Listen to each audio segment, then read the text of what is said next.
capítulo 2 del Evangelio según San Mateo, por favor, a partir del versículo 1. Mateo, capítulo 2, versículo 1. Vamos a estar leyendo unos versículos. Dicho sea de paso, mientras los están buscando, esta historia que vamos a leer ahora solamente la encontramos en el Evangelio según San Mateo. Marcos no menciona nada de la visita de estas personas, ni Lucas tampoco, ni Juan tampoco. Solamente Mateo, repito, es el único que nos habla de unas personas que vienen de muy lejos, guiados milagrosamente a través de un astro, a través de una estrella, con el propósito de reconocer, con el propósito de ofrecerle una serie de presentes y de regalos a un niño que prácticamente está no recién nacido, pero que ha nacido de una forma milagrosa, y ellos vienen desde lejanas tierras, como acabo de decir, guiados milagrosamente hasta llegar a el lugar donde vivía, Belén, Betlehem, la casa del pan, a 7, máximo 8 kilómetros de Jerusalén se encuentra la pequeña localidad de Belén, que hasta el día de hoy se puede visitar. Empiezo a leer a partir del versículo 1. Estoy en Mateo 2, del versículo 1 en adelante, y dice así la palabra del Señor. Cuando Jesús nació en Belén de Judea, en días del rey Herodes, vinieron del oriente a Jerusalén unos magos, diciendo: ¿dónde está el rey de los judíos que ha nacido? Porque su estrella hemos visto en el oriente y venimos a adorarle. Oyendo esto, el rey Herodes se turbó y toda Jerusalén con él. Y convocados todos los principales sacerdotes y los escribas del pueblo, les preguntó dónde había de nacer el Cristo. Versículo 5. Ellos le dijeron: en Belén de Judea, porque así está escrito por el profeta. Dicho sea de paso, el profeta Miqueas. Y tú, Belén de la tierra de Judá, no eres la más pequeña entre los príncipes de Judá, porque de ti saldrá un guiador que apacentará a mi pueblo Israel. Entonces Herodes, llamando en secreto a los magos, indagó de ellos diligentemente el tiempo de la aparición de la estrella. Y enviándolos a Belén, dijo: id allá y averiguad con diligencia acerca del niño, y cuando lo halléis, hacédmelo saber, para que yo también vaya y le adore. Ellos, habiendo oído al rey, se fueron, y he aquí la estrella que habían visto en el oriente iba delante de ellos, hasta que llegando se detuvo sobre donde estaba el niño. Y al ver la estrella se regocijaron con muy grande gozo. Y al entrar en la casa vieron al niño con su madre María, y postrándose lo adoraron, y abriendo sus tesoros le ofrecieron presentes: oro, incienso y mirra. Pero siendo avisados por revelación en sueños que no volviesen a Herodes, regresaron a su tierra por otro camino. Amén. Todos los años leemos esta porción, más o menos por estas fechas. Creo que es bueno leerla para que estemos informados de todas las cosas previas y posteriores que ocurrieron durante el nacimiento del Mesías, de nuestro Señor Jesucristo. Hoy leía esta misma historia, pero en otra versión. Y en vez de aparecer la palabra magos, aparecía la palabra sabios. Nos dice la Biblia de dónde vinieron, pero no nos dice cuántos vinieron. Es curioso que la tradición, las cabalgatas famosas, días antes de los reyes, siempre aparecen 3, que incluso hasta se han atrevido a ponerle nombre: Melchor, Gaspar y Baltasar. Iba a saltar. 2 blancos y 1 moreno. ¿Os dais cuenta que yo he leído la porción y no dice cuántos eran, ni cómo se llamaban? Podían ser 3, o 10, o 5, o 4. 1 no, porque habla de magos, de sabios, por lo tanto mínimo 2. Pero la Biblia no da el dato de 3. ¿Y los nombres? Tampoco. ¿Qué peligro tan grande corremos cuando nos inventamos las cosas Y en vez de ceñirnos a lo que nos dice la fuente, que es la Biblia, comenzamos a oír y a prestar atención a tradiciones, a mitos, a cuentos, y comenzamos a ponerle nombre a personajes que la Biblia ni les da el nombre ni el número. ¿De dónde viene entonces el tema de que eran tres? Bueno, todo esto tiene una explicación, no bíblica, pero la explicación que le han dado es que representan a los tres continentes conocidos de aquel tiempo: Europa, Asia y África. Uno representando a cada uno de los continentes que en aquel momento se conocían, puesto que Oceanía y América en aquel momento prácticamente no aparecían por ninguna parte. Pero tampoco tenemos base bíblica para decir esto, porque los tres, o los cuatro, o los ocho, todos vinieron del mismo sitio. No vino uno de África, otro de Europa, otro de Asia, y allí se encontraron. No, venían juntos. Y venían los tres juntos con un propósito. Y vinieron todos dirigidos de la misma manera. No es que uno en África tuvo un sueño, otro en Europa tuvo una visión y se le presentó un ángel, y otro... No dice eso. Todos venían como un equipo, con un propósito, con una serie de presentes, de los cuales hablaremos ahora un poco, y vinieron de Oriente. Ahora, ¿de qué parte de Oriente? Tampoco con exactitud lo sabemos, porque si ustedes se centran en Israel, toda la geografía bíblica parte de Israel. Eso siempre tienen que tenerlo presente. Cuando habla del norte, pero del norte, ¿desde dónde? Desde Madrid, desde Jerusalén, desde Roma. Toda la geografía bíblica siempre parte de Jerusalén. Cuando se habla del norte, pues tienes que coger un mapa, meterte en Israel y decir, ¿qué país queda en el norte? ¿Qué país queda en el sur? Cuando habla del mar grande, ¿de cuál habla? ¿Del Caribe? ¿Del Pacífico? ¿Del Caspio? No, el mar grande es el que está más cerca de Israel, que es el mar Mediterráneo, el Mare Nostrum, que está al oeste. Cuando habla del oriente, pues tienes que mirar desde Israel, no desde donde tú has nacido, porque si no, no encajan las cosas. Desde la geografía bíblica tienes que mirar qué países quedan al este, al oriente, de donde sale el sol. Bueno, hemos escuchado y hemos leído todo tipo de explicaciones, que si eran de la China, algunos dicen que venían de Babilonia, otros dicen que venían del Cáucaso, de tantos lugares, ¿verdad? Venían del este, venían del oriente. Ahora, en aquellos tiempos no era como hoy en día, que cogemos un avión y en unas cuantas horas nos ponemos en la otra parte del mundo. Por muy lejos que quede Chile, por muy lejos que quede Argentina, te montas en un avión en Madrid, en 12, 13 horas llegas a Buenos Aires sin ningún problema. Y has recorrido miles de kilómetros, has cruzado el charco, ¿verdad? Y has llegado casi hasta al extremo de la Tierra, a la Patagonia, al fin del mundo. Pero en aquellos tiempos no era tan habitual, no era tan rápido, no era tan fácil el desplazarse de un país a otro. Lo que hoy en día hacemos en unas horas, en aquellos tiempos se tardaba días, semanas, meses y, si me apuras, hasta años. Fíjate, por ejemplo, que cuando hemos ido a Israel, cuando yo les llevo a ustedes a Galilea y les muestro el camino real que aún existe, yo les he dicho, estando allí, que se tarda una semana desde Galilea hasta Nazaret y un poquito más hasta Jerusalén. Una semana, dentro de un país. Ahora, ¿cuánto tardaron estos sabios o estos magos o astrólogos? ¿Cuánto tardaron de Oriente hasta llegar hasta el lugar donde había nacido el Señor? Pues mínimo un año. Mínimo. ¿En qué nos basamos para decir que tardaron como mínimo un año?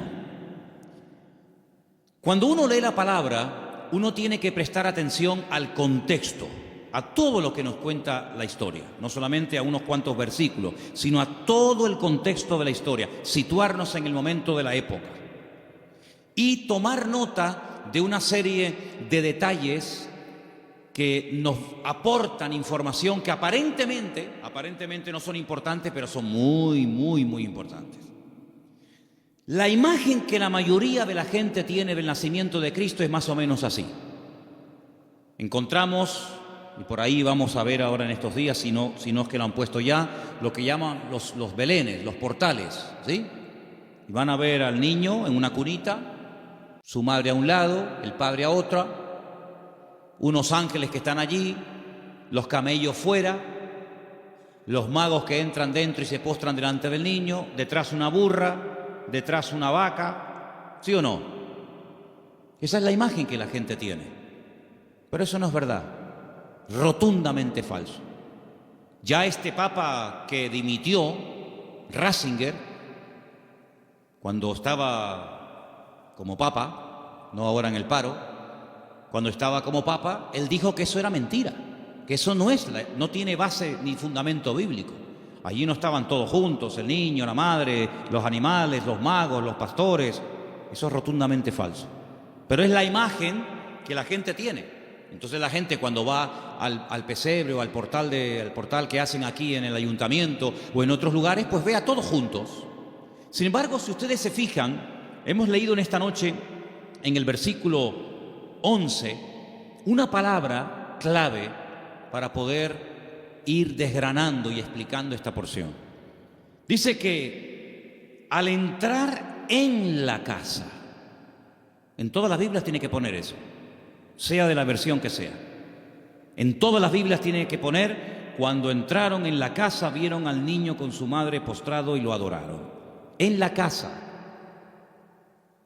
Ya no están en un lugar temporal. Cuando Herodes, hay varios Herodes en la Biblia, no es siempre el mismo, si no parece que este hombre no se muere nunca.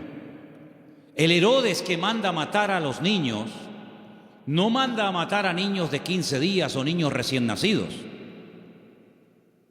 Él manda a matar a niños menores de 2 años, lo cual quiere decir de que había pasado ya mucho tiempo desde que había nacido hasta que llegan los magos a la casa. Los que sí vieron al niño envuelto decimos en pañales, en trapos, los que sí lo vieron prácticamente recién nacido, fueron los pastores. Los pastores que vivían allí en Belén, allí vivían los pastores. Y allí en Belén hay una cueva que tradicionalmente te llevan a verla y te dicen: mira, aquí es donde los pastores tenían el aprisco, el redil de las ovejas. Y vivían en Belén, pero estos señores no vivían en Belén, estos señores vivían muy lejos, vivían en el oriente. Y estas personas no son advertidos del nacimiento del Mesías a través de ángeles, como fueron los pastores, que dice que estaban cuidando las ovejas, los corderos, porque en Belén era donde se criaban las ovejas, los corderos, que después se iban a sacrificar en el templo, porque Belén y Jerusalén están muy cerquita, se puede ir hasta caminando. Y ellos son advertidos por ángeles, pero los magos y los sabios no. Los magos de Oriente, los sabios de Oriente, vinieron dirigidos por un astro. Nadie les habló, pero ellos miraron al cielo, durante la noche evidentemente, y vieron que una serie de señales indicaban que había nacido el Mesías. Ahora, ¿esta gente era creyente? ¿Eran paganos? ¿Eran idólatras? ¿Eran judíos? ¿Qué era esta gente? Porque si esta gente observa el horizonte y ve cómo se alinean una serie de estrellas y de astros y de constelaciones, ¿cómo saben ellos que el Mesías de los judíos ha nacido si no son creyentes? Podían haber interpretado esta señal de una forma completamente equivocada. Por ejemplo, en aquellos tiempos era muy común, en los tiempos de la Biblia era muy común que en aquellos sitios de tanta idolatría y de tanta adoración a los astros, al sol, a la luna, a las estrellas, cuando nacía un niño, los sacerdotes de esas religiones sacaban a los niños durante la noche y miraban al cielo. Y ellos interpretaban el momento en el que había nacido el niño, cómo estaba el horizonte, cómo estaban colocadas los astros y las constelaciones, y casi pronosticaban y profetizaban sobre el niño cómo iba a ser. Por ejemplo, hubo un hombre que nació en ese país, en ese lugar de tanta idolatría y de tanta observación a los astros, y fue un señor llamado Taré, que tuvo un hijo llamado Abraham. Y cuando le pusieron el nombre, seguramente interpretaron equivocadamente de los astros que este sería un hombre enaltecido, y le marcaron su destino, hasta que él huye de esa tierra y el Señor le dice: levanta la mirada a los cielos, cuenta las estrellas porque lo que te han profetizado no es así. ¿Cuánta gente queda marcada por la visita a un mago, a un astrólogo, a un curandero o a un adivino, y alguien le dijo que su hija o su hijo, su marido o su esposa o tú o no sé quién iba a pasar esto, esto y esto, y esa palabra falsa quedó ahí impregnada, pero como tú la has creído, a esa mentira tú la alimentas y le das fuerza, y el diablo se mueve en la mentira, el diablo se mueve en la ignorancia. Entonces te dice, no, es que tú vas a tener un niño, pero se va a morir a corta edad. Y tú crees en esa palabra y la compartes y no sé, y te agarras a ella y le estás dando ideas al diablo. ¿Y cuántas veces queda la gente marcada por falsas profecías, por un pronóstico equivocado, por una carta astral, por una lectura de mano, por lo que dijo una noche un vasito que se movía y apuntaba en no sé qué dirección? ¿Y cuánta gente queda marcada de por vida? Y creen que van a estar enfermos, que van a morir jóvenes, que el marido se va a ir con otra, etcétera, etcétera, porque han creído una mentira. Y si la verdad te hace libre, la mentira te esclaviza y te amarga y te oprime la vida. Pero estos hombres, cuando miraron ellos creían que aquel Leo y aquellas estrellas, ellos creían que aquello tenía un propósito y una razón. Y ellos no dijeron, ¿será que van a ser un rey en nuestra tierra? ¿Será que va a haber una catástrofe, un tsunami, un terremoto? No, no, ellos no se equivocaron. Ellos interpretaron correctamente aquello. Y se ponen en marcha.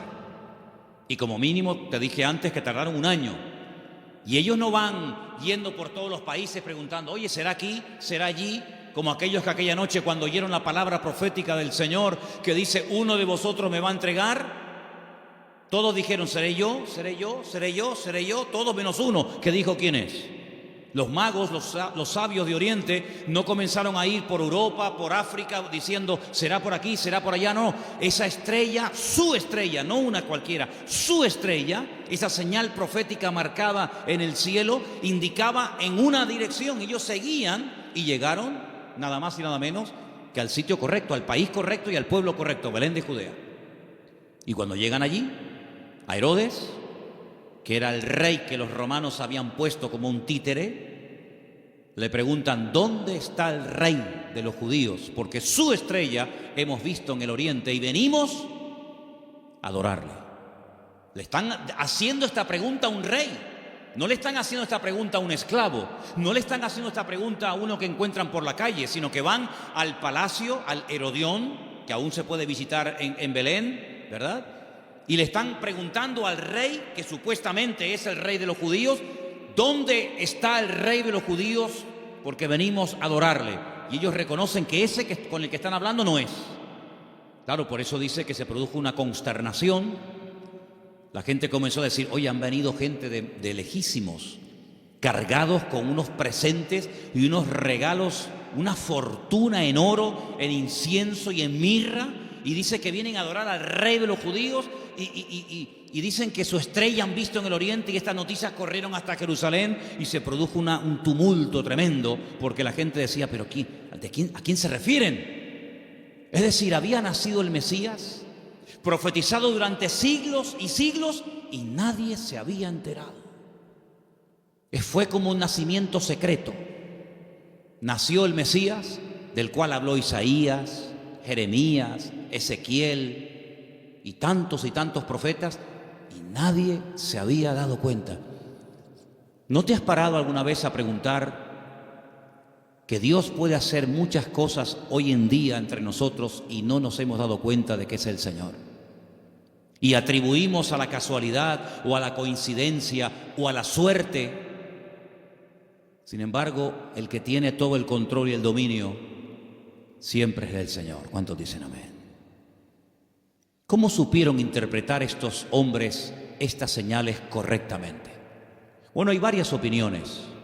Una de las opiniones más generalizadas y más aceptadas es que en Oriente, desde el principio de los tiempos, siempre hubo una tendencia del hombre que vivía en aquella zona a estar todo el día observando las constelaciones y las estrellas y los astros, tratando de pronosticar, tratando de averiguar el futuro. Ahí nació toda la astrología, ahí nació toda la brujería, ahí en la cuna de todo eso es Babilonia, Babel. Babel es Babilonia, es el mismo sitio. Babel significa confusión, lo que hoy en día sería Irak. Y fue en aquella zona, en aquella parte del mundo, donde ya en los tiempos del libro del Génesis dice que los hombres quisieron construir una torre. La palabra es sigurat, un observatorio, para que desde lo alto pudieran observar y pudieran decir, va a pasar esto, va a pasar aquello, los astros dicen esto y los astros dicen aquello. Es verdad que hay astros y es verdad que hay constelaciones y es verdad que hay constelaciones que se llaman Piscis y Capricornio y Tauro y Leo. Es verdad, todo eso es verdad. Hay dibujos que se pueden hacer para interpretar todo eso, pero lamentablemente el hombre lo ha tergiversado y el hombre lo ha utilizado para atar, para engañar, para manipular y para tergiversar las verdades. Pero en aquellos momentos estos hombres, criados en aquel lugar, sabían que algún día nacería un Mesías. Ahora, de todos los profetas de la antigüedad, ¿quién es el que verdaderamente sabía cuándo iba a nacer el Señor? Porque esta profecía que hemos leído esta noche, la vuelvo a leer en Mateo 1:6, y tú, Belén de la tierra de Judá, no eres la más pequeña entre los príncipes de Judá, porque de ti saldrá un guiador que apacentará a mi pueblo Israel. Estas palabras están fechadas entre el 738 y el 698 antes de Cristo. Son palabras del profeta Miqueas. Ustedes pueden leerlo en el libro que tenemos en la Biblia que lleva su nombre, Miqueas.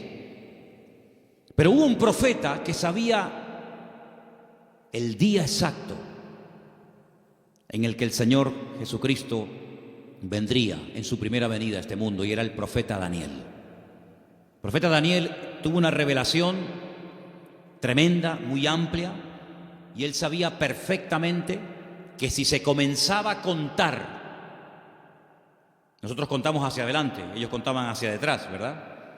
Si se comenzaba a contar desde que se les permitiera retornar a Jerusalén, restaurar Jerusalén, restaurar las murallas, él sabía perfectamente cuándo nacería el Mesías. El Señor le dice, sabe pues y entiende que desde la salida de la orden para restaurar Jerusalén hasta el Mesías príncipe, habrá 70 semanas. Eso lo dice Daniel capítulo 9. Desde hasta.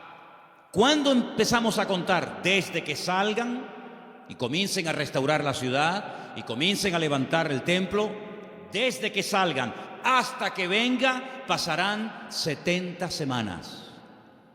Pero claro, como expliqué en su momento, 70 semanas son 490 días.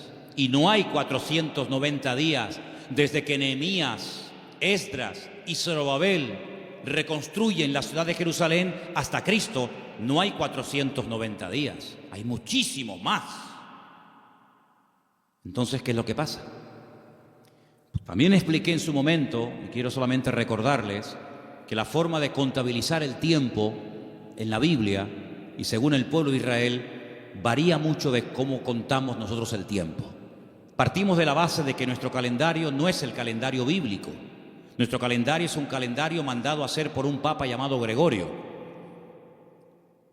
Un tiempo que gira, un año que gira en torno al tiempo que tarda el sol en dar todo el círculo, ¿verdad? O la tierra, perdón, el tiempo que tarda la tierra en recorrer las 4 estaciones, que es alrededor de 365 días.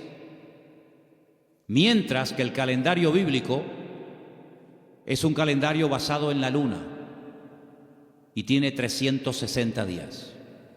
Silencio, por favor. Quiero que presten atención todos, no me estén hablando nadie. Si el calendario bíblico tiene 360 días y nuestro calendario tiene 365, aquí hay un problema. Nuestro calendario va aumentando más rápido de lo que va aumentando el tiempo bíblico. Tenemos más días para hacer un año que el calendario bíblico. El calendario bíblico es más corto. Primer problema. Segundo problema que tenemos. Nosotros contabilizamos el día a partir de las 12:01 de la noche. En la Biblia no se cuenta, estamos hoy a jueves, ¿verdad? ¿Hasta qué momento será jueves? Hasta las 12:01. Hasta las 12 de la noche es jueves. Y a las 12:01 automáticamente ya es viernes. En la Biblia el día empieza con la caída del sol. Cuando se pone el sol y una mujer no tiene luz para enhebrar una aguja y ya se pueden ver tres estrellas en el horizonte y ya no hay luz suficiente para enhebrar una aguja, ahí empieza. Si en este momento en Israel, a las 4, 4 y cuarto, 4 y media como mucho de la tarde, ya es de noche, quiere decir que en Israel a las 4 y media de la noche ya es viernes, mientras que aquí todavía estamos en el día jueves. ¿Se dan cuenta la cantidad de desajustes que se producen? Cuando el hombre se sale de la palabra, cuando el hombre sale de la escritura, es un lío. Por eso después no encaja nada. Por eso muchas personas han intentado poner fechas y tal, y es un desastre, porque no se ciñen a la escritura. Todas las profecías, todas, absolutamente todas, las de la primera y las de la segunda venida de Cristo, todas están basadas en el calendario bíblico, no en el calendario gregoriano o cristiano, que es el que tenemos nosotros hoy en día. Según el calendario bíblico, estamos en el año 5777. Según nuestro calendario, estamos en el año 2016 después de Cristo. Pero ¿y antes de Cristo no hubo historia? ¿Antes de Cristo no hubo nada? ¿Cómo que 2016?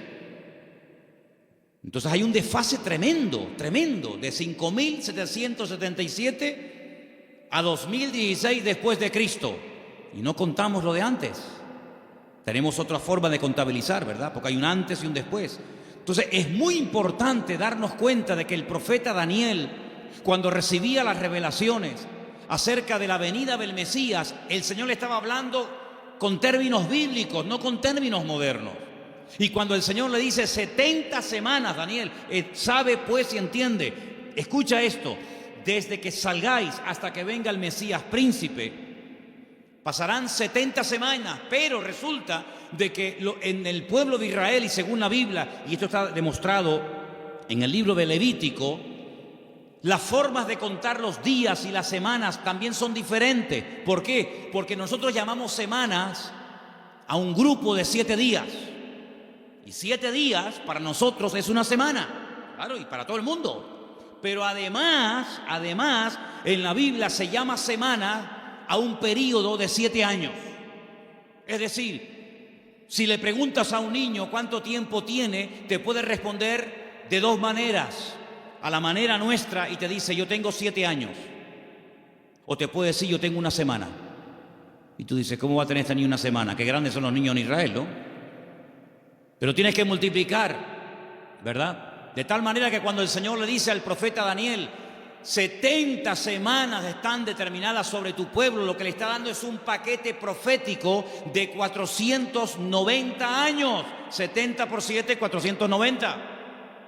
Y esos 490 años, hay diferentes bloques, diferentes características, diferentes sucesos, diferentes acontecimientos, que cuando tú lo sabes interpretar, pues tú dices, efectivamente, 483 años,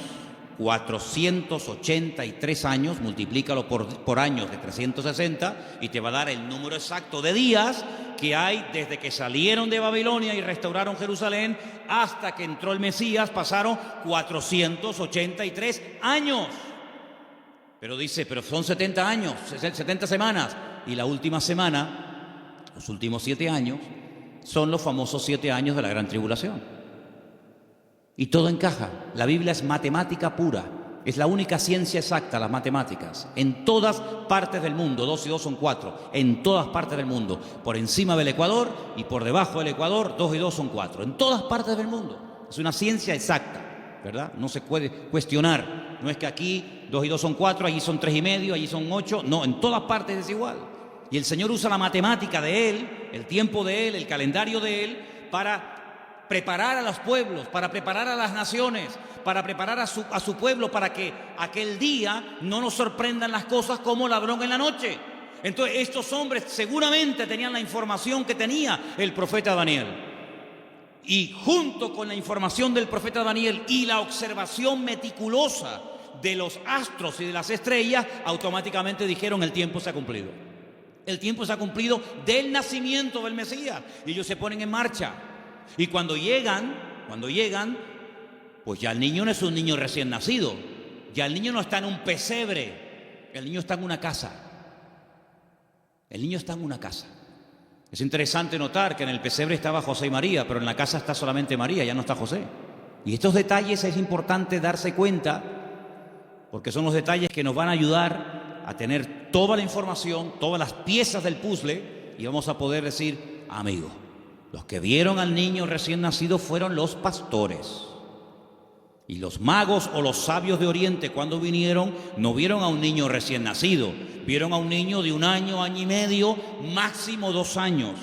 Y es muy diferente. Ahora, es interesante que Herodes, es decir, no se toman decisiones políticas, no se hacen edictos reales hasta que le llega la información de los sabios o de los magos a Herodes. Mientras tanto, Herodes estaba tranquilo, pero en el momento en el que estos hombres le dicen, es que el motivo de nuestra visita a Belén, ellos no son de aquí, el motivo de que estemos aquí tan lejos de nuestra tierra es que venimos a adorar a un rey que nos ha dicho, nos ha guiado el Señor y sabemos que tenemos que venir a adorarle.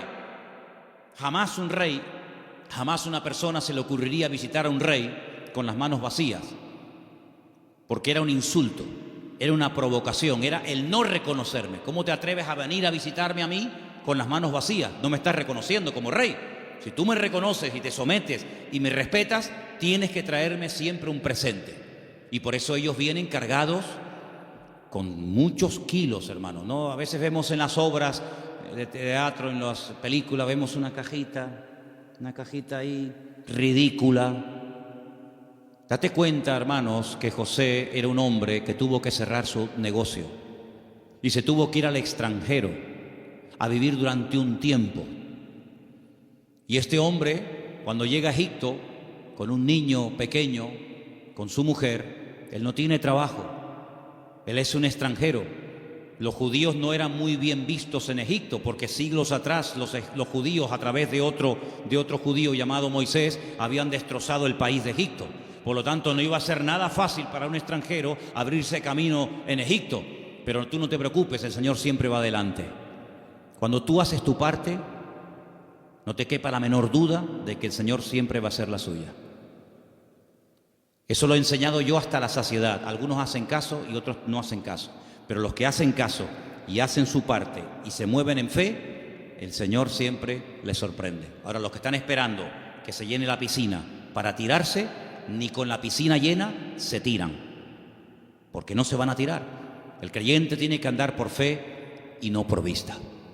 Ellos se dirigen hacia Belén, el lugar donde estaba escrito que tenía que nacer el Mesías, porque, hermanos, había tantos datos, tanta información, tantas profecías sobre el nacimiento y sobre la vida del Mesías, que era imposible cumplirla todas.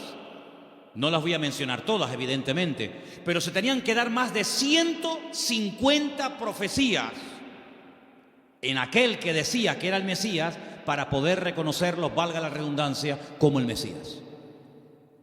Si una persona decía, yo soy el Mesías, y se le preguntaba, ¿de dónde tú eres? ¿Dónde has nacido? Y te decía, yo nací en Capernaum, tú no puedes ser el Mesías. Aunque hagas milagros, aunque prediques muy bonito, tú no puedes ser el Mesías. ¿Por qué? Porque tú no has nacido en Belén de Judea. Por lo tanto, si alguien se levantaba y decía, yo soy el Mesías, y predicaba y hacía milagros, qué bien, ¿será este el Mesías? ¿Cómo te llamas? Yo, Santiago, Jacobo, tú no puedes ser el Mesías. ¿Por qué? Porque el Señor dice cómo se iba a llamar el Mesías. Si alguien se levantaba y decía, yo soy el Mesías, he sanado enfermos, mudos, ciegos, paralíticos, he resucitado muertos, he limpiado leprosos, y la gente se quedaba con la boca abierta. Si a alguien se le ocurría preguntarle, ¿de qué tribu eres? ¿Cuál es el origen de tu familia? Y te decía, yo soy de la tribu de Neftalí. Le podía decir, tú eres un falso Mesías. ¿Por qué? Porque la Biblia profetizaba que tenía que ser de la tribu de Judá. No de otra tribu, sino de la tribu de Judá. Por lo tanto, hermanos, era prácticamente imposible que en una persona coincidieran todos los detalles de Belén de Judea, de una joven que nació como nació, de la tribu de Judá, etcétera, etcétera, etcétera. Más aparte, todas las profecías que tenían que llevarse a cabo durante su ministerio público, aparte cómo lo iban a crucificar, porque el Mesías tenía que morir crucificado, no podía morir de viejo, no podía morir de un tiro, de una flecha, de un arco, de una jabalina, no podía morir de un infarto, tenía que morir crucificado entre dos malhechores, no entre 10, no entre 2. Y no le podían partir ni un solo hueso. Eso es imposible, a un crucificado que no le partan ni un hueso. Se los partieron al de la izquierda, se los partieron al de la derecha, pero a Jesús no. A Jesús no. No le podían partir ningún hueso. Y iba a morir como un inicuo, como un pecador, como un vil pecador, pero iba a ser enterrado como un rico. Tantos y tantos detalles que era prácticamente imposible. Pero suponte, imagínate que de los 150 detalles proféticos que tenían que cumplirse en él, una persona cumpliera 149. Pero queda el examen final, el más difícil de todos, la resurrección. Te han horadado las manos y los pies, te han crucificado entre ladrones, te han enterrado en un buen sepulcro, han sorteado tus vestiduras, te ha negado uno de tus discípulos, etcétera, etcétera, etcétera, pero al tercer día no has resucitado. Por lo tanto, aunque cumpliera con 149 profecías, si no cumplía con el examen final, con la PAU, no apruebas el examen, amigo.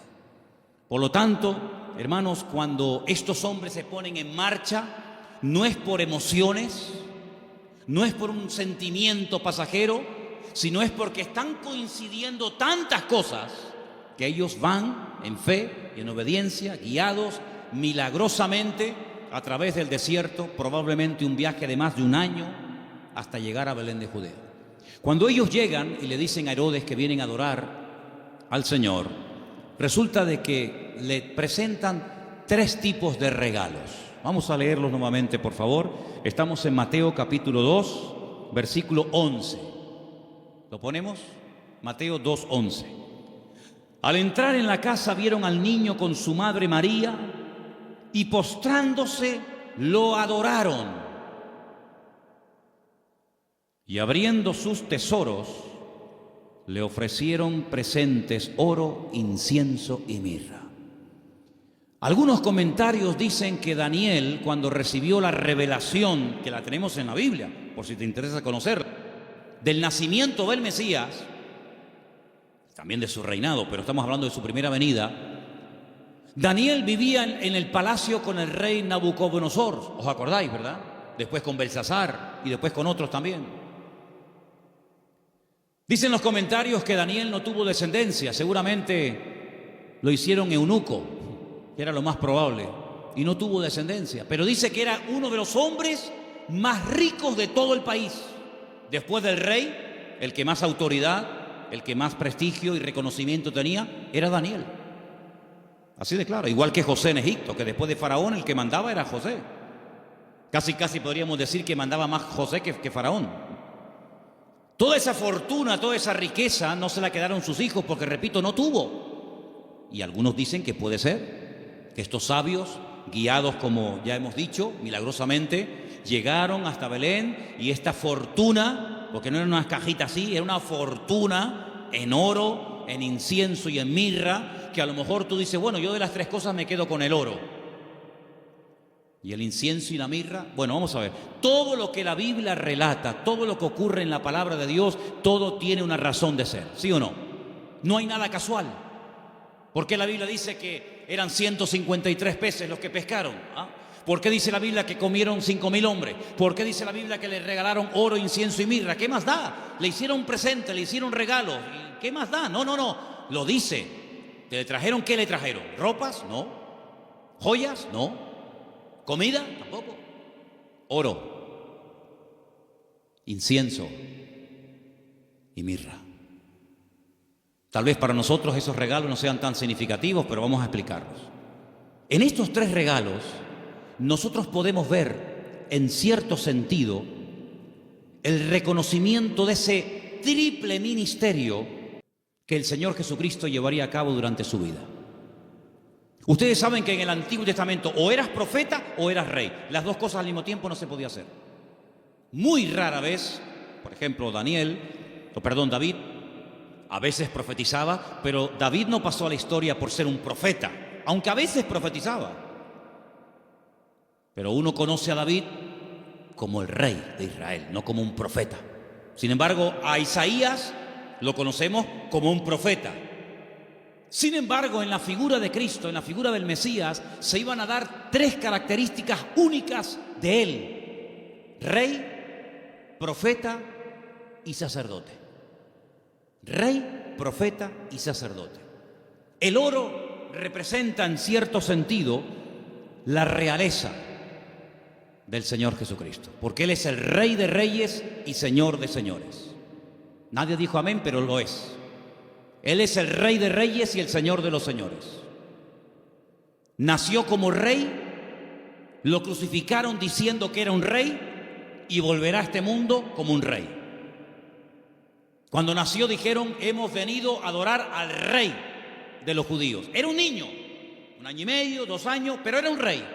Todavía no se manifestaban sus poderes, sus milagros, pero era un rey. Cuando murió en una cruz, él no lo dijo, pero Pilato dijo: quiero que le pongan encima de la cruz un título, una placa donde pongan 3 idiomas para que todo el mundo lo entienda, en latín, en hebreo y en griego. Quiero que pongan: este es el rey de los judíos. Es increíble. Cuando Pilato le dice: pero tú eres un rey, ¿sí o no? Y dice: yo para esto he venido a este mundo. Pasa que todo tiene su momento y todo tiene su lugar. Cuando oramos en el Padre Nuestro, lo leemos o lo mencionamos, hay una parte que recordamos que Él es rey. Cuando decimos: venga tu reino, tu reino. Y no hay reino sin rey, y no hay rey sin reino. Por lo tanto, Él es un rey. Y en ese presente del oro, moneda internacional, dicho sea de paso, porque con oro puedes ir a cualquier parte del mundo, se reconoce que Él era un rey. De hecho, ellos dicen: venimos a adorar a un rey. Pequeño, pero al fin y al cabo rey. Luego resulta de que el Señor Jesucristo era profeta, era la voz del Padre, era el que anunciaba las buenas nuevas de salvación a los quebrantados de corazón, a los ciegos, a los prisioneros, a los pobres. Él proclamaba el mensaje, era un profeta. Y ahí lo vemos, hermanos, como la mirra. La mirra era lo que se utilizaba, ¿verdad?, en los ungüentos para ungir a las personas. Y con ese elemento de la mirra vemos que se le reconoce su ministerio profético. ¿Cuántas veces profetizó el Señor? ¿Recuerdan alguna profecía que dijo el Señor? Yo recuerdo muchas. Por ejemplo, una muy sencilla, pero que se cumplió literalmente. En una mesa se queda mirando a todos y les dice: ¿sabéis una cosa? Esta noche uno de ustedes me va a traicionar. ¿Cómo? ¿Nosotros? Eso no puede ser. Nosotros somos tus discípulos. Lo hemos dejado todo para estar contigo. Pero él profetizó. Eso es una palabra profética. No se había cumplido. Uno de vosotros me va a traicionar. Uno de vosotros me va a negar. Y se cumplió literalmente. Aunque el que lo iba a hacer dijo: no. Aunque todos te abandonen, yo nunca te abandonaré. Y resulta que el que más habla es el que es. Yo recuerdo una profecía que dijo el Señor, muy larga, por cierto, la tenemos enterita en Mateo 24. En los últimos tiempos se levantará nación contra nación y reino contra reino, y la maldad se multiplicará, pero el que persevere hasta el fin será salvo. Estamos viendo cómo la maldad se ha disparado de una forma increíble, hermanos, increíble. Raro es el día que usted no ponga la televisión a la hora de las noticias y no oiga tragedias y tragedias y tragedias y más tragedias. Si no es en Alemania, es en Francia. Si no, en Siria. Si no, en Jordania. Si no, en Grecia. Siempre por todos los lados. Hablábamos de Sodoma y Gomorra, pero ¿cuántas ciudades hoy en día han ganado en maldad a Sodoma y Gomorra? Antes había una Sodoma, antes había una Gomorra, ahora hay miles de Sodomas y de Gomorras, miles. La maldad se va a multiplicar. Falsas doctrinas, falsas enseñanzas, terremotos, pestes. Hermano, ¿cuántas palabras dio el Señor? Una palabra profética que dijo, vete, tu criado ha sido sanado en esta misma hora. Es una palabra profética. Estaba allí, pero cuando llega, estaba sanado. Dice, ¿a qué hora fue sanado? Dice, a tal hora. Dice, a esa hora fue cuando él me dijo que iba a ser sanado. Profeta fidedigno, siempre anunciando la verdad, palabra de Dios claramente. Y como sacerdote, ahí tenemos representado el incienso que subía continuamente a la presencia de Dios, recuerda el ministerio sacerdotal. Pero algunos de ustedes dirán, pero Cristo no podía ser sacerdote, porque los sacerdotes eran de la tribu de Judá, de la tribu de Leví. Y Jesús, como tú acabas de decir, no era de la tribu de Leví, era de la tribu de Judá. Los de Judá no podían ser sacerdotes. Es verdad, tienes razón. Pero Jesús no es sacerdote según la tribu de Leví, sino Jesús es sacerdote según Melquisedec, rey de Salem. Porque los levitas desaparecieron, pero el sacerdocio de Cristo es constante, permanente y eterno por los siglos de los siglos. Amén. ¿Te das cuenta? Por lo tanto, todo encaja de una forma perfecta. Oro, incienso y mirra. Ahora puedes salir corriendo a Egipto como extranjero, no tienes trabajo, nadie te va a abrir las puertas, pero tú no te preocupes. El hombre te cerrará las puertas, pero Dios que va delante de ti te abrirá todas. ¿Cuántos dicen amén? Esa es la confianza. Y José no cuestionó, José no dijo, bueno, pero esto es una locura, esto es un disparate, y yo cómo voy a cerrar mi negocio y mis herramientas, y yo me dedico a esto y ahora voy a Egipto, y qué hago yo allí, no hablo el idioma, no me conoce nadie, no tengo clientes. No importa. Cuando el Señor te dirija a hacer algo, no tengas miedo. Dice la Biblia que el que pone su mano en el arado y mira atrás, el surco le sale torcido y no sirve. Pero nosotros no andamos por emociones, por sentimientos. Y lo dije una vez, lo que está claro en la palabra, no busque confirmación. Hay gente, no, es que yo quiero ver lo que Dios me dice, que ya te lo dijo. Tú no tienes que orar para ver si es la voluntad de Dios invitar al domingo al culto al vecino.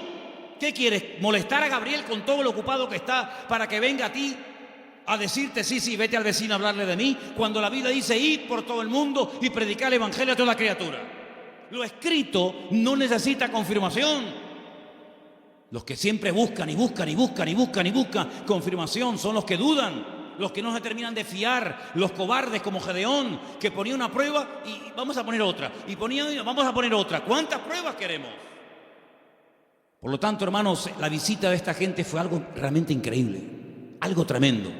Pero, al mismo tiempo, tengo que decir que Herodes le dio un encargo. Herodes le dijo, bueno, pues díganme dónde está exactamente para que yo después vaya y también le adore juntamente con ustedes. Estaba mintiendo, estaba diciendo mentiras. Nunca fue a adorarlo, al contrario. Vamos a leerlo. Estamos en Mateo capítulo 2. Después que partieron ellos, he aquí un ángel del Señor se le apareció en sueños a José y le dijo, levántate, toma al niño y a su madre, huye a Egipto y permanece allá hasta que yo te lo diga, porque acontecerá que Herodes buscará al niño para matarlo. ¿Te das cuenta? Para matarlo. Le dijo a los sabios, no, yo quiero adorarle, pero es mentira, lo quiere matar, es falso. Y él despertando tomó de noche. Pero si el Señor me ha hablado, cuanto antes ponga la palabra en práctica, mejor. ¿Para qué esperar a mañana? De noche, me levanté. Se levantó de noche. Y dice, tomó al niño y a su madre y se fue a Egipto. Y estuvo allá hasta la muerte de Herodes, para que se cumpliese lo dicho por el Señor por medio del profeta, cuando dijo, de Egipto llamé a mi hijo. Entonces Herodes, cuando se vio burlado por los magos, se enojó mucho y mandó matar a todos los niños menores de 2 años. Si el niño estaba recién nacido, no tiene ningún sentido promulgar un edicto real para matar a un niño de 1 año, año y medio, 2 años, no tiene sentido. Pero es que ya te vuelvo a repetir, el niño ya hacía mucho tiempo que había nacido. Pasa que los magos habían tardado mucho tiempo en llegar. Entonces dice que mandó a matar a los niños menores de 2 años que había en Belén y en todos los alrededores conforme al tiempo que había inquirido de los magos. Es curioso que cuando le interesaba tener una información se movía, pero cuando no quería cumplirla se hacía el loco, ¿no? Entonces se cumplió lo que fue dicho por el profeta Jeremías, otra palabra más cumplida. ¿Qué decía la palabra? Voz fue oída en Ramá, grande lamentación, lloro y gemido. Raquel, que llora a sus hijos y no quiso ser consolada porque perecieron. Pero después de la muerte de Herodes, aquí un ángel del Señor le apareció en sueños a José en Egipto y le dijo: levántate, toma al niño y a su madre y vete a la tierra de Israel, porque han muerto los que procuran la muerte del niño. ¿Cómo iba a saber José en Egipto sin WhatsApp, sin Facebook, sin ordenador, sin nada, que ya puedo volver a casa? ¿Cómo lo puedo saber? Toda la información que necesitamos saber la sabe el Señor. Y cuando el Señor te diga, vuelve otra vez, fíate, porque el Señor sabe perfectamente que el de la muerte de Herodes ha llegado. Era un hombre que se dejaba, se habla mucho de María, pero la verdad que este hombre era un hombre increíble, un hombre extraordinario, un hombre obediente, un hombre sumiso, un hombre que no cuestiona, no es un hombre lleno de dudas, sino es un hombre que se deja guiar de una forma tremenda. Ellos, habiendo oído que el rey, estamos en el versículo 21, ¿verdad? Entonces él se levantó, tomó al niño, a su madre y vino a la tierra de Israel. Pero oyendo que Arquelao reinaba en Judea en lugar de Herodes, su padre, tuvo temor de ir allá. Pero avisado por revelación en sueños, se fue a la región de Galilea, bien arriba al norte. Y vino y habitó en la ciudad que se llama Nazaret, para que se cumpliese lo que fue dicho por los profetas, que había de ser llamado Nazareno. Es que todo se cumple, es que no hay ni un detalle que tú digas, oye, es que todo, absolutamente todo, el que se vaya a Egipto, el que vuelva, el que justamente se vaya a vivir a Nazaret, el que es que todo, absolutamente todo. Por eso Mateo es tan detallista con estos datos, porque él está intentando convencer a los judíos que van a ser los que van a leer su evangelio. Él está intentando abrirles los ojos y evangelizarlos a través de este evangelio y mostrarles que no era nada casual, sino que todo estaba cumpliéndose literalmente al pie de la letra. Y todo era para que se cumpliera lo dicho por el profeta, para que se cumpliera lo que profetizó el Señor, para que se cumpliera. Esa es la base del Evangelio de Mateo, el cumplimiento de las palabras proféticas dichas siglos antes de que naciera el Mesías. Ahora, si saltamos un momentito, y quiero leerlo rápidamente, en Lucas, capítulo 2, hemos leído Mateo 2, en Lucas capítulo 2, dice en el versículo 8, que había pastores en la misma región que velaban y guardaban las vigilias de la noche sobre su rebaño. Y aquí se les presentó un ángel del Señor, y la gloria del Señor los rodeó de resplandor. Tuvieron gran temor, pero el ángel les dijo: no temáis, porque aquí os doy nuevas de gran gozo, que será para todo el pueblo, que os ha nacido hoy, no ayer, no hace una semana, hoy os ha nacido en la ciudad de David. ¿Cuál es la ciudad de David? Belén. Si David también era de Belén, era de allí. Un Salvador que es Cristo, el Señor. Esto será de señal: hallaréis al niño envuelto en pañales, acostado en un pesebre. Ustedes sí lo van a ver recién nacido. Los magos no lo vieron recién nacido, ¿vale? Repentinamente se apareció con el ángel una multitud de las huestes celestiales que alababan a Dios y decían: gloria a Dios en las alturas y en la tierra paz, buena voluntad para con los hombres. Sucedió que cuando los pastores se fueron de ellos al cielo, los ángeles, no se fueron los pastores al cielo y se quedaron los ángeles, fue al revés. Se dijeron unos a otros: pasemos pues hasta Belén y veamos esto que ha sucedido y que el Señor nos ha manifestado. Vinieron pues apresuradamente y hallaron a María y a José. Cuando llegaron los magos, José no estaba, por lo menos no lo menciona, pero aquí sí. Estaba José, María y el niño acostado en el pesebre. Y al verlo dieron a conocer lo que se les había dicho acerca del niño, y todos los que le oyeron se maravillaron de lo que los pastores decían. Pero María guardaba todas estas cosas, meditándolas en su corazón. Y volvieron los pastores glorificando y alabando a Dios por todas las cosas que habían oído y visto, como se les había dicho. ¿Tú sabes el frío que hace en Israel en invierno? ¿Sabes el frío que hace allí? Aquí me hace gracia cuando la gente dice: uy, qué frío que hace. Tú no sabes lo que es frío. Allá hace frío, pero de verdad, y nieva. Jesús no nació el 24 de diciembre, hermano. Eso es una gran mentira. A partir del 400 y pico después de Cristo, alguien dijo que había nacido el 24 de diciembre, porque era el día más pagano del año, el peor día de todos. Y entonces dijeron, bueno, pues el día peor, el más pagano, el más terrible, vamos a cristianizarlo. Y vamos a decirle al mundo que el Mesías nació en este día, para que en vez de adorar al sol y en vez de adorar las barbaridades que adoran, adoren al Rey, al Señor Jesús. Y desde ese momento, pues se instituyó pues esa fecha. Pero Jesús no nació en diciembre. Jesús nació, y se puede demostrar bíblicamente, y en la página web Luis ha hecho un trabajo extraordinario de las tablas de los tiempos en los que ministraban los sacerdotes en el templo en Jerusalén, etcétera, etcétera. Jesús nació entre septiembre y el mes de octubre. Entre septiembre y octubre. ¿Os dais cuenta también el detalle de Lucas, que no habla de animales dentro del pesebre?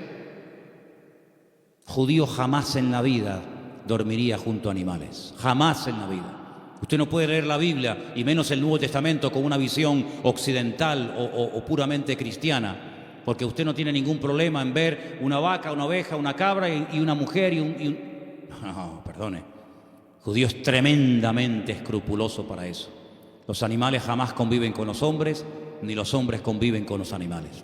Ese es el cuento. Yo siempre he dicho que el portal de Belén es idolatría en miniatura, ¿o no? ¿Qué diferencia hay entre tener a un Cristo así de grande y tener uno así chiquitito? Bueno, perdón, cuando yo era pequeño, mi madre tenía en lo que se llamaban el portal de Belén un cacho de Cristo así, De pequeño nada, era así, Desnudito, con el pañalito y con los deditos así. Y con una corona así, y con una cunita como de paja. ¿Qué diferencia hay entre adorar a un Cristo así, o uno así, o uno así, o uno así? Ninguna. El tamaño no hace mayor o menor el pecado. No te harás imagen, dice la Biblia. No te harás imagen. No te harás imagen. ¿Dónde dice eso? Éxodo 20. No te harás imagen, ni lo que está arriba, ni abajo, ni aún debajo de la tierra. Ni te postrarás, ni las honrarás. En la casa de un creyente no puede haber ningún tipo de imágenes, ni de santitos, ni de vírgenes, ni de Cristo, ni de nada habido por haber. Es que es el Señor. ¿Qué es Señor? Es que es María, es que es José. No, eso es falso. Un pesebre, un portal, es idolatría en miniatura. Idolatría en miniatura. Y la Biblia prohíbe a un creyente adorar y hacer, no solamente, es que yo no lo adoro, pero lo ha hecho. Dice él, no te harás. Porque no solamente dice no adorarás, sino dice no te harás. ¿Qué diferencia hay? Bueno, yo no la adoro, pero la ha hecho, por lo tanto es lo mismo. Eso no es de Dios. Eso no es de Dios. Entonces, queridos hermanos, no nació en diciembre, porque dice que estaban cuidando las vigilias de la noche. Los pastores en diciembre no están al aire libre, pasando frío, con nieve y con temperaturas bajo cero, sino que están guardados. Era la fiesta, entre septiembre y octubre, era una fiesta, por eso todo estaba lleno. No había lugar, claro. ¿Por qué no había lugar?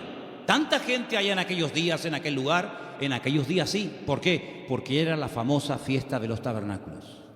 La fiesta de Sucot, y se tradujo la palabra Sucá por la palabra pesebre, y así todo quedó bonito. Era una cabaña improvisada donde él pudo estar con su mujer dando a luz, pero nada de vaquitas, ni cabras, ni ovejas, ni animales dentro en absoluto, para nada, para nada. Por lo tanto, hermanos, lo que tenemos que hacer es leer más la palabra, prestar atención a lo que dice la Biblia, menos películas y menos clichés que tenemos en la cabeza que nos han metido desde que somos pequeñitos. Y sobre todo, hermanos, quiero terminar diciendo esto. Y el domingo lo voy a repetir hasta la saciedad, me lo vais a escuchar. ¿Habéis escuchado en estos días la palabra Jesús, la palabra Cristo? Yo no la he escuchado por ningún lado. Yo no la he escuchado. Papá Noel, bengalas, piñata, langostino, sidra, árboles, cintitas, todo lo que usted quiera, regalos, todo lo que... Pero a Jesús, todo esto, la fiesta es en torno a ¿quién? ¿Quién es el protagonista de la historia? ¿Quién es este señor gordo, vestido de rojo, que nos lo quieren meter hasta en la sopa? ¿Quién es este tipo? ¿Quién es este señor? ¿De dónde viene este señor? De San Nicolás, dicen los venezolanos, el San Nicolás, Papá Noel, Santa Claus. Santa Claus. Yo al único santo que conozco es al Señor Jesucristo, Señor de señores y Rey de reyes. No conozco a ninguno más.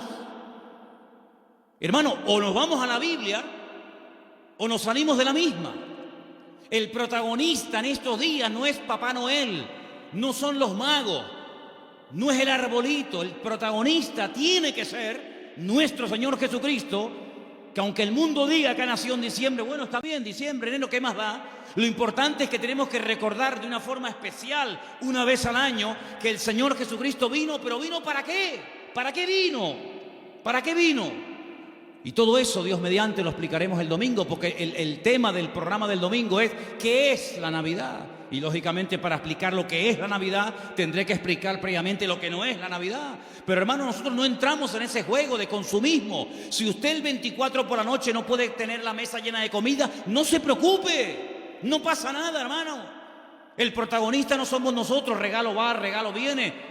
Pero ¿a quién le llevaron los sabios regalos? ¿A quién? ¿A José? ¿A María? ¿A quién fueron a adorar? ¿A quién queremos adorar nosotros, hermano? ¿No lo queremos adorar a Él? Al Señor tu Dios adorarás y a Él solo servirás. Pues todo este tinglado, este negocio y este comercio que ha inventado el hombre, que muchos negocios están esperando que llegue la Navidad para ver si vendo más, para ver si... Hermanos, esto no tiene nada que ver, esto no tiene nada que ver. Nosotros queremos dar testimonio de que el Señor vino a este mundo para morir por nosotros en una cruz y resucitar y perdonar nuestros pecados. Eso es a lo que vino el Señor. Que en cierto sentido, sí, fue un día alegre el día de su nacimiento, pero también fue el principio del fin, en el sentido de que ese niño hermoso y bonito y anunciado por ángeles y profetizado por centenares de profetas, ha nacido para morir y morir de una forma terrible, terrible. Y nosotros sabemos todo eso y vamos a decirle al mundo, hermano, amigo, él vino para esto, pero nadie habla de Cristo, ni en la 3, ni en la 5, ni en ningún canal, ni en ninguna radio. Nadie habla del verdadero motivo por el que adornamos las casas, por el que se adornan las ciudades. Nadie habla de Él. Y sin Cristo, ¿la Navidad qué es? Nada. Hay muchos creyentes que se endeudan hasta aquí, en diciembre, y después llegan a enero, y han tirado tanto de la tarjeta de crédito para comprar regalos para el abuelo, para la abuela, para el primo, para el cuñado. ¿Pero qué es esto? ¿Esto qué es? ¿Tú vas a entrar en ese juego? Entonces tú no has entendido nada del Evangelio, amigo. ¿Tú has entendido el Evangelio? ¿Tú eres cristiano de verdad? Pues si has entendido el Evangelio y eres cristiano de verdad, vivamos estos días como el Señor quiere que lo vivamos. Y quiero solamente decir algo. Hace años decidimos en la iglesia no poner árboles. ¿Sabéis por qué? Porque ese día, que después dijeron que Cristo había nacido en ese día, ¿saben cómo se adoraba? Una de las formas como se adoraba a esos dioses demonios en aquella fiesta, cortándole los testículos a personas y animales y colgándolos en árboles, dándoles la vitalidad, lo vil de los machos, colgando bolitas de testículos humanos y de animales en las copas de los árboles. Claro, los tiempos han cambiado, nos hemos civilizado, entre comillas, y no vamos a estar castrando ahora 200 o 300 personas para colgar bolitas en los árboles. Entonces lo que hacemos, ponemos bolitas de plástico, de cartón, de cristal. Pero el fondo de esto, ¿cuál es? ¿Había un árbol de Navidad en donde Cristo nació? Dime, ¿tú entrabas allí y veías el árbol de Navidad? Jamás en la vida. Durante casi 500 años, ningún hermano nuestro que murió quemado en la hoguera y crucificado y devorado por los romanos, jamás, por los leones del circo romano, jamás en la vida hicieron las cosas que para nosotros hoy en día son, o para algunos son como normales. Dice la Biblia que no tenemos que entrar en las costumbres paganas del mundo. Y todo esto está cargado de un paganismo y de un comercio tan asqueroso, que sí, venderán más, y venderán por aquí, y venderán por allá, pero al que tienen que adorar, no lo están adorando. Y yo en esta fiesta, a quien yo quiero adorar y honrar de una forma especial, tanto aquí como en mi casa, es al Señor. Con regalos o sin regalos, no pasa nada. A mí no me tienen que regalar nada. Yo no necesito que nadie me regale nada. Si tienen que hacer regalos, regálenle. Pregunten qué le hace falta a la iglesia. Pregúntale qué le hace falta a la obra. A mí no me tienen que regalar nada, ¿saben? ¿Qué le hace falta a la obra de Dios? Más silla, vamos a comprar silla. Más Biblia, vamos a comprar Biblia. Pintura, lo que haga falta. Vamos a hacer un esfuerzo por la obra de Dios. Pero hermano, no seamos nosotros los protagonistas, porque usted imagínese que yo llego a su casa, usted me invita y su cumpleaños, y yo llego, no le digo nada, le doy un beso al niño, a la madre, al perro, al gato, al canario. Pero bueno, una pregunta, ¿esta fiesta en honor de quién se hace? No, es que es mi madre que cumple años. Pues hermano, él no puede pasar desapercibido en estos días. El protagonista en estos días no eres ni tú ni yo. El protagonista tiene que ser el Señor. ¿Estamos de acuerdo? Amén. Pues ora, cierra tus ojos en esta tarde y pídele al Señor que a lo mejor por primera vez, no lo sé, a lo mejor por primera vez este año te vas a plantear de una forma diferente el tema de la Navidad. Por cierto, muchos no saben ni lo que significa Navidad. Usan una palabra y no tienen ni idea de lo que están diciendo. ¿Qué significa Navidad? No sé. Pues ya va siendo hora que lo sepas, ¿eh? Con la edad que tienes y con las Navidades que has celebrado y no sabes ni lo que significa la dichosita palabra. Así que hermanos, que en esta noche el Señor pueda ver nuestra disposición y nuestro deseo de adorarlo y de honrarlo a Él. Vamos a decirle a los del bar, a los de la frutería, a los de la universidad, a los vecinos, vamos a decirle, amigos, ustedes saben qué es lo que estamos tratando de celebrar en estos días. Ustedes saben por qué nació Jesús en Belén de Judea. Ustedes saben quién es Jesús. Y ahora se nos va a presentar una oportunidad preciosa. Mira qué puerta abierta nos ha abierto el Señor el día 30 en un lugar que han alquilado para ir a dar testimonio. Gloria a Dios. Ojalá se nos abrieran todos los días estas puertas. Señor, danos sabiduría. En estos días que la gente está como más amable, más abierta, más sensible, danos la oportunidad y la sabiduría necesaria para poder explicarles qué es lo que estamos tratando de celebrar en estos días. Sabemos, Señor, que tal vez no es el día exacto, no es el mes correcto, pero ¿qué más da, Señor? Hay que predicar a tiempo y fuera de tiempo. Y te pedimos, Señor, que en estos días podamos predicar y repartir Biblias y dar testimonio de ti como nunca, como en todo el año, Señor. Te damos las gracias por este tiempo, que esta palabra en la cual hemos estudiado y meditado en ella nos ayude para tener cada día las ideas más claras, Señor. Gracias te damos por tu palabra y por tu presencia en nuestra vida, en el bendito nombre de Cristo Jesús. Amén.